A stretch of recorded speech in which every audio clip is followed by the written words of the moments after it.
Welcome to HCD's Mindset. I'm Michelle Nigella. And I'm Kathryn Ambrose. We are on a mission to help you identify what consumer science innovations have a lot of untapped value or are too good to be true.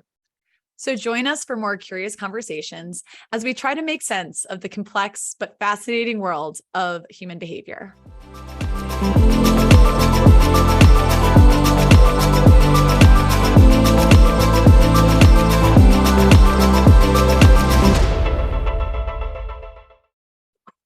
Hello, everybody, and welcome back to HCD's Mindset. It is Kathryn.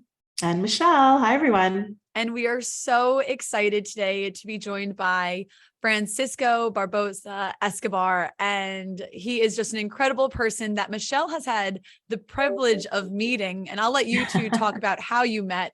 But before we do that, I just want to welcome Francisco to the show. Welcome. We're so happy to have you. Thank you, Kathryn and Michelle. Thank you for the invitation, and it's a pleasure and an honor to be here with you. I think we're going to have an amazing conversation.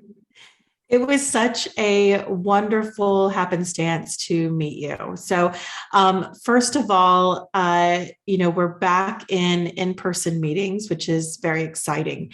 And so Allison and I were in all places in the world. We were in Finland at Eurosense, and we HCD had a booth there.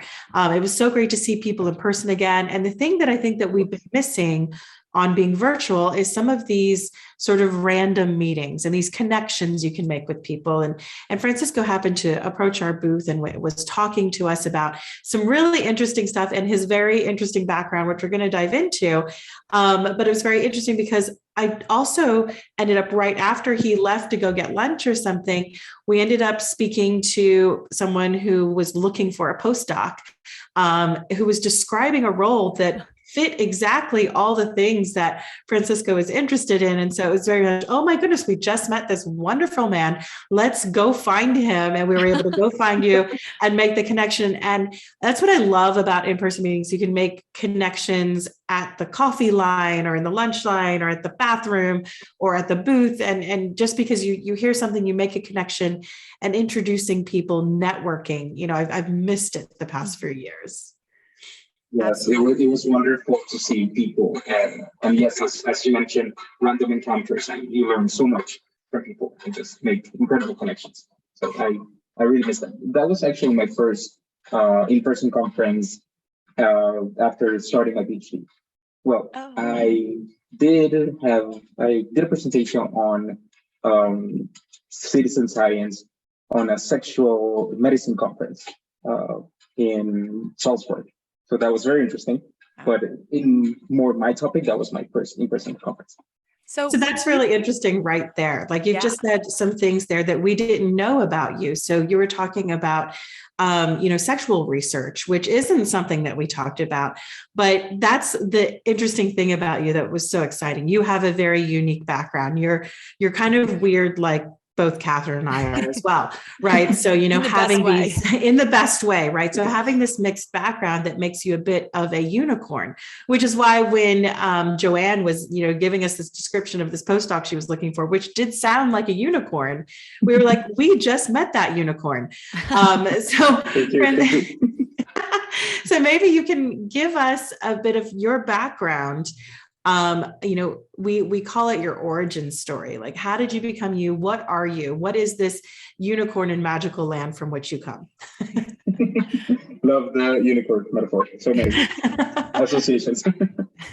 So I'm a PhD fellow student at Aarhus University in Denmark. I'm doing the PhD in sensory and consumer science. My supervisors are James Wine and Carlos Velasco. They both did their Doctor of Philosophy at Oxford with Professor Charles Spence.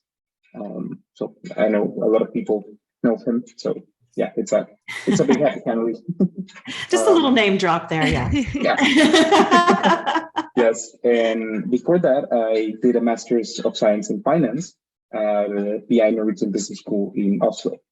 And before that, I was a junior researcher at INCAE Business School in Costa Rica. And well, before that, I did my bachelor's in Nicaragua.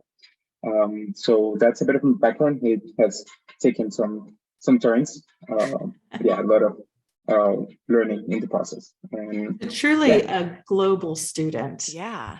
a little bit. And I'm missing some continents still. You'll get there. I have full faith that you will make it to every continent. But so what brought you to sensory science though, or consumer sensory science, when you were going through all these twists and turns of different disciplines you were interested in? How did you land? Like you had there? a very, business direction that you were going.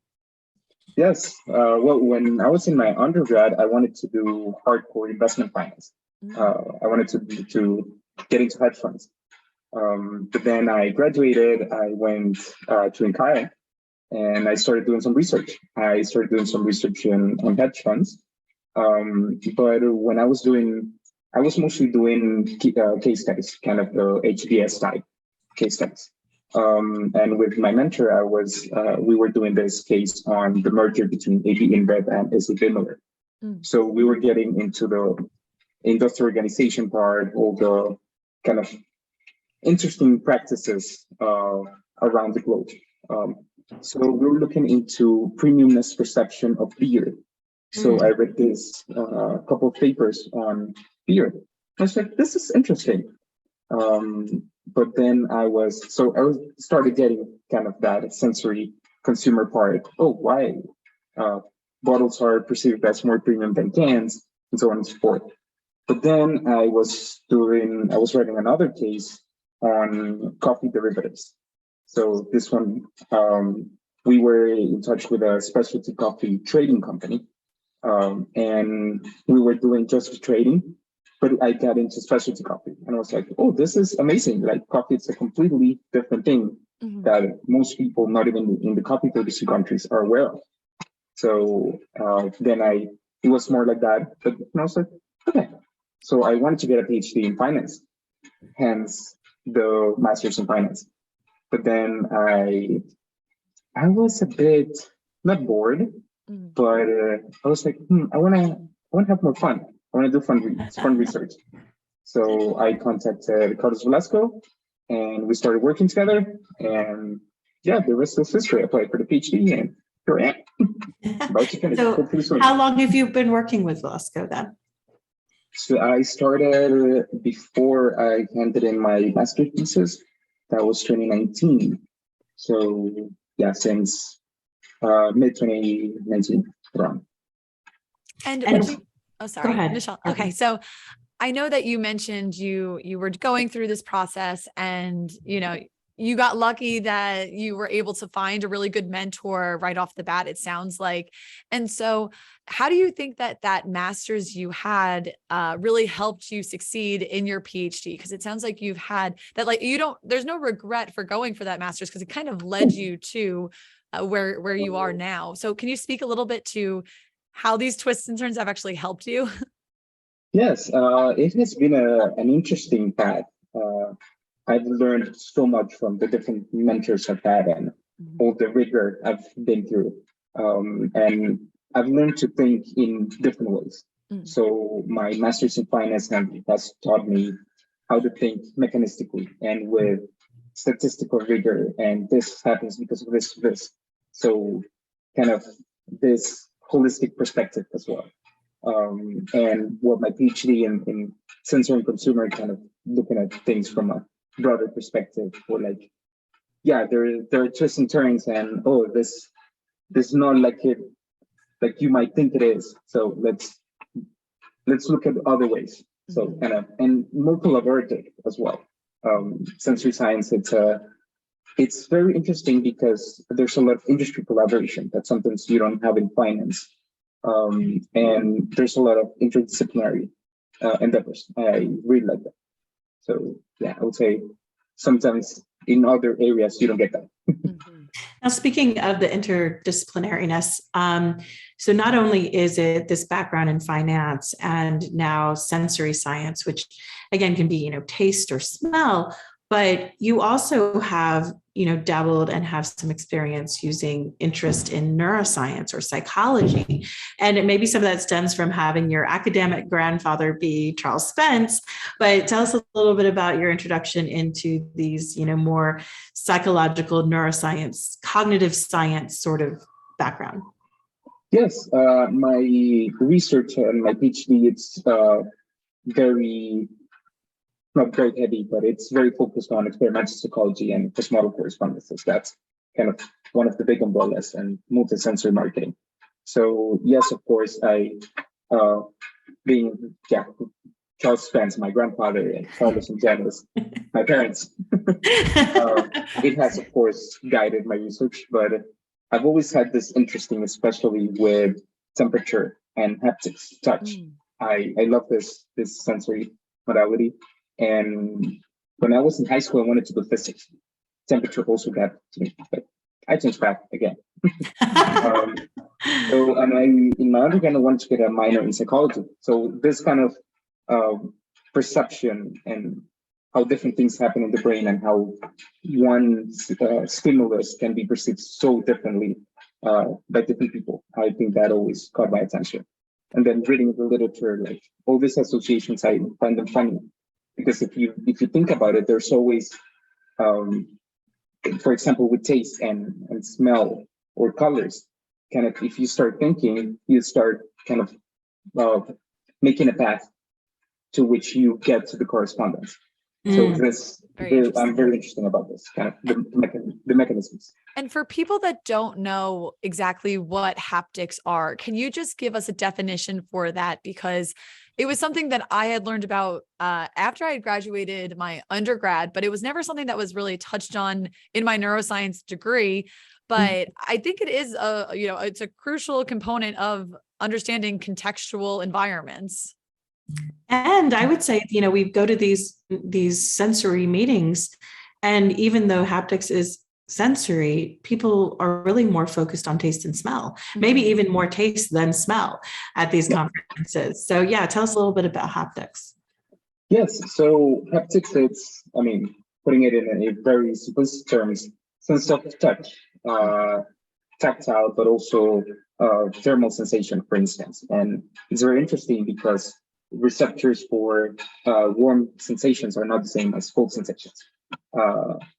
So for instance, I found this very interesting because I do not like the sun too much. It little hurts, but I love cold.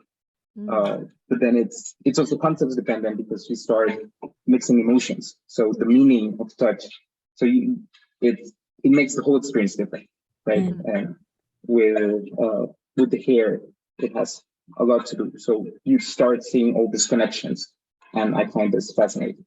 It is fascinating, especially because I'm just thinking now, combining a little bit of what we were talking about, that my personal preferences is that I really don't like hot drinks. I don't like coffee. I don't really particularly love tea, hot tea.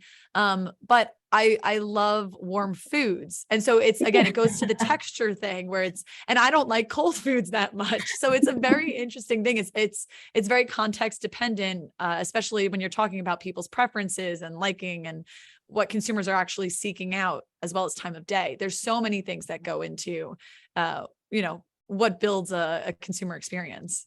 Yes, and when you add food to the mixture and mouthfeel and temperature, all these factors, it becomes an entire universe of perception and sensations and so many things. So I'm curious how, because it does get so complex and you want to account for all that context, how do you actually go about developing designs for it, research designs, where it seems like a very fine balance between, controlling for everything, but then it doesn't actually mean anything because that context will never exist in real life, versus, accounting for all these things. And then it's just this giant study. So what has it been like for you to navigate developing research designs and experiments for this type of field? It has taken a lot of thinking, a lot of amazing and interesting discussions with my supervisors, and kind of a shift in thinking as well. Coming from finance, I was used to big data sets, and you have so much data and so many things you control for. Versus on the other side, you have to do very controlled experiments and make sure that everything is neat. But then, so this is control, but we know that's not the real world. Right. But then you start, it's a trade-off, right? So it's a lot of thinking and oh, this is confounding this is skewing this result. But if you see also in econ papers, you have, oh, we assume this and this and this and this and this of the world, which is not true, right? Yeah, right, So right. economics has also evolved and kind of taken other routes that I think we need to approach it from a holistic way. And of course, there's always limitations that I think we need to be transparent about, and researchers need to be transparent about, and not hype up results, which we see a lot in literature. So it's not a panacea. There's always limits. This is very important for the future. So tell me, you were mentioning earlier before we started recording that you're getting prepared to start writing. Yes? Yes. So you're going to be writing your thesis? Yes. Tell us a little bit about it. Like, what is your thesis? So my thesis has to do with associations between temperature and emotions, and associations between temperature concepts and visual textures. So it's a mix between these factors, taking the associations between emotions and temperature as an underlying factor, and then applying them to visual textures and temperature. And visual textures are interesting because they mix a very highly loaded emotional component, which temperature also has. So it's kind of this tree in which I see temperature and emotions as the soil. And then Can you give an example of that, like a real world example? Someone might be able to say, oh yeah, I can picture, I've had that experience. Yeah. So with temperature and emotions, that was my first PhD paper published. So we found that people who are native speakers of multiple languages associate different emotions with different temperature concepts. So the very happy person or a happy emotional concept is associated with warm temperature, for instance. So I also have another work right now. It's a preprint in which I try to operationalize these emotional concepts into emojis, and I put them in a product, and I ask people how hot or cold do you expect it to be, and how or perceive it to be. Yeah. So this is interesting because in expectations we see changes. For instance, if you see a hot chocolate with a sad face, you expect it to be colder. People expect it to be colder.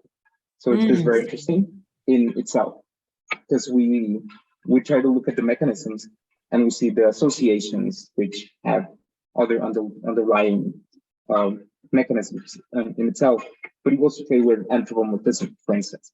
So you can have a lot of insights into this. And well, with visual textures, for instance, we find that prairie textures are associated with warm temperatures. So, and then one of my favorite papers builds on this because we look at the mechanisms, is mainly semantic and affective. So it's a whole world. It is. Why? Yeah. It's so interesting. As you were explaining this, the first thing, the colloquial term that came to my mind was when people are describing, first love and things like that, they'll often say, I got a warm, fuzzy feeling. Warm and fuzzy, yes. Right. And both of those things, are obviously, and then you also think back to, you think back to different stories that you hear, and it's like the ice princess or something like that is not necessarily always considered good. It's like, like the evil villain or something like that. And or that people kind of think of like, holding on to a warm mug of tea, right? And that makes them feel better. It's comforting, all these sort of very emotional things. Yeah. Yes. It's very interesting. There's this part of emotion, haptics, and vision as well, because visual textures give you the haptic, they convey information about haptics, touch, but also emotions. So it's kind of, I found it interesting to combine it with temperature and make all this ecosystem. Can you elaborate a little bit about what you mean by visual textures? Because that seems a little bit complex for somebody that's not familiar with this space. Yes, so visual textures are basically two-dimensional representations of 3D objects, and they convey specific information about this. So if you see, importantly, I mean, you don't have to. Well, it's kind of what you see from the object the haptic information you can convey from it. So if you see a crystalline texture, so you only see it, but you cannot touch it. You can infer information about it, how cold it can be. If you see something metal, you feel like, oh, that might be cold, Right? because it's metal. So it's has to do with all the temperature, effusivity, and all the material properties. That's all that haptic information you get. And it's a Being very a global student, when you look at these very semantic associations people have in the context, they sort of put these visual cues or, you know, haptic cues that kind of launch them into these emotional connections. Do you see differences among different cultures? With the emotion part, we saw very consistent results. With the visual textures, we only examined it with a specific population. We haven't done it cross-culturally, which this is a downside, a problem that we have in a lot of research, right? We only examine. Yeah, it goes back to what we were saying with limitations, that you want to account for them and be transparent up front, because I hear you saying, oh, that's a downside, but I'm like, it could also be an upside for the students that are following you, that there's all these other populations that they can explore using the foundational work that you've provided. And, you know, we've definitely discussed before the weird problem where it's, you know, specific types of people are constantly being utilized in research studies, and it's a very specific minority of the overall population. And so even though you see it as a limitation, and of course people are like, oh, that's a downside, I would argue that it could also be an upside to it as well. There's a lot to be explored still.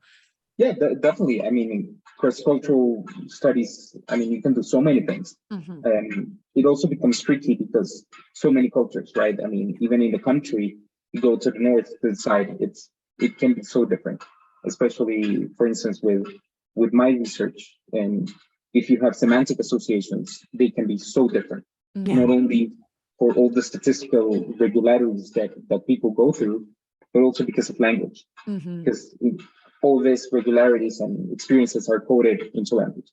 So again, you have so many things.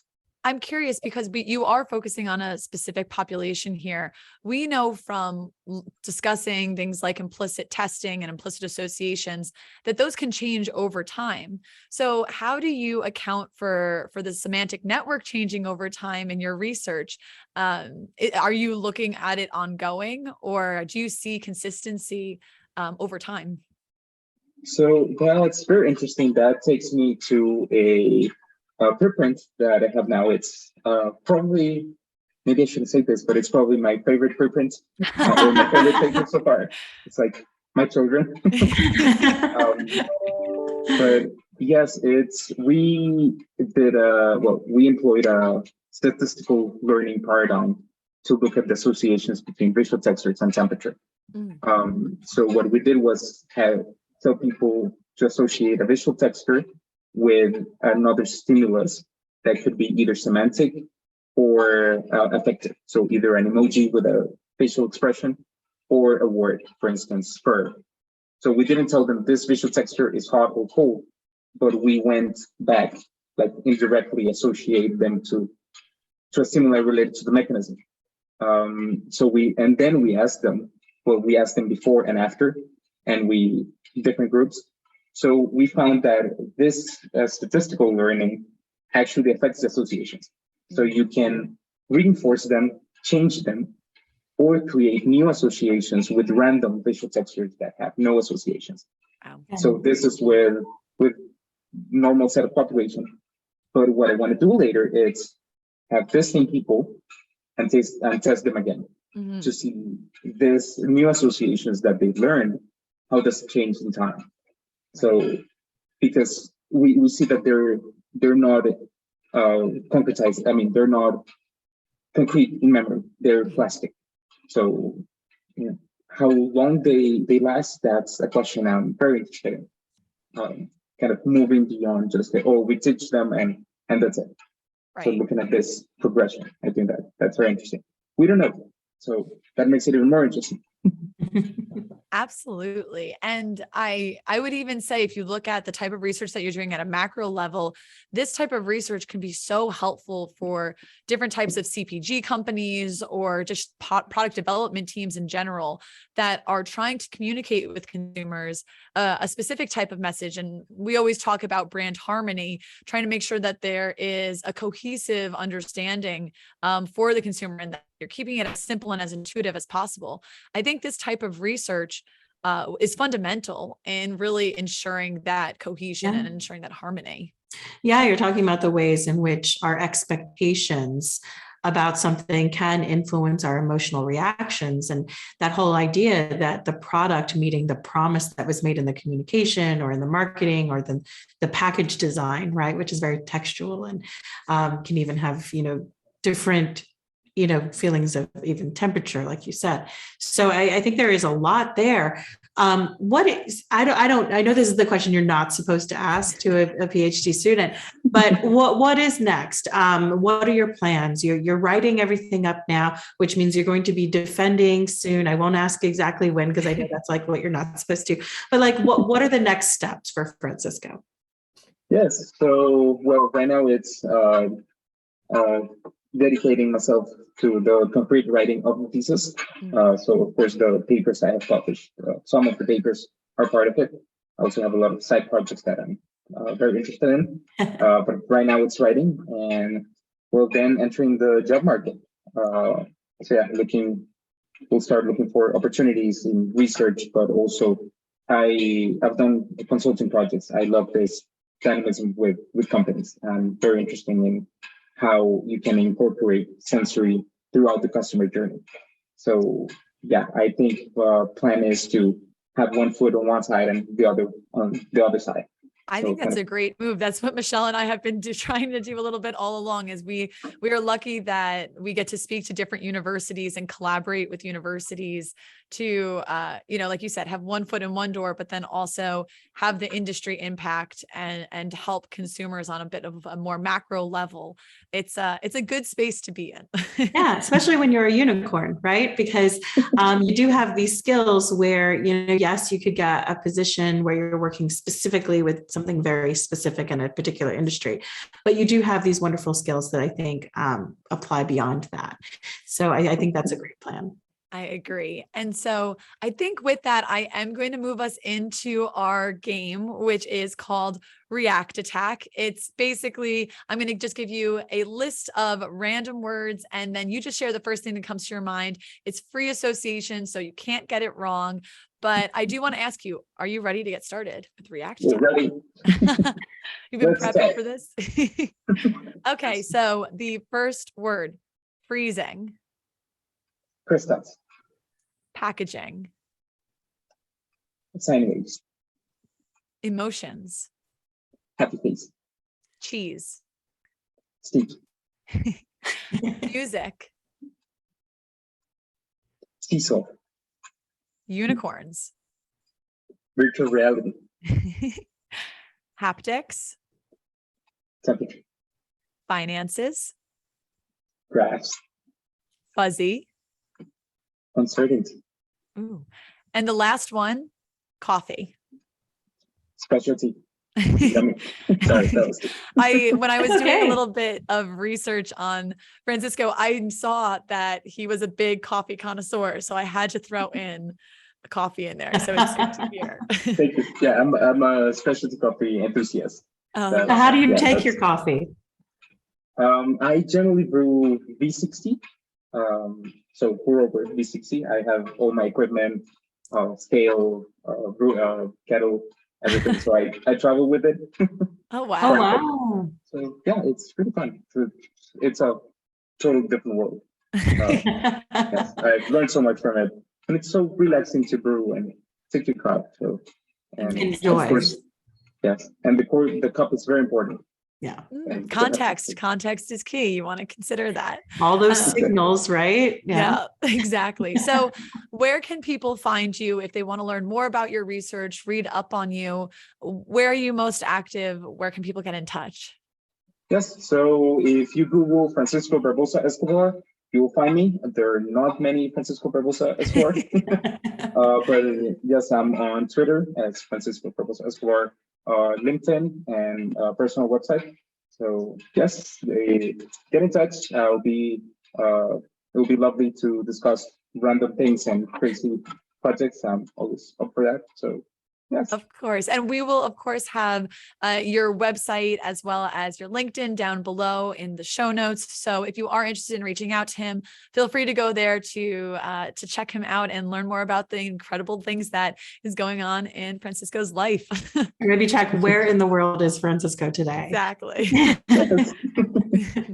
All right. Well, I just want to thank you again so much for joining us. And until next time, everybody stay curious. Bye. Bye. Thank you. For more information or updates, follow HCD Research on LinkedIn, Facebook, and Twitter at HCD Research Inc. and at HCD Neuroscience. Subscribe to our YouTube channel and be sure to rate, review, and follow us on Apple, Spotify, or wherever you listen to podcasts. Thank you, and stay tuned for more curious conversations.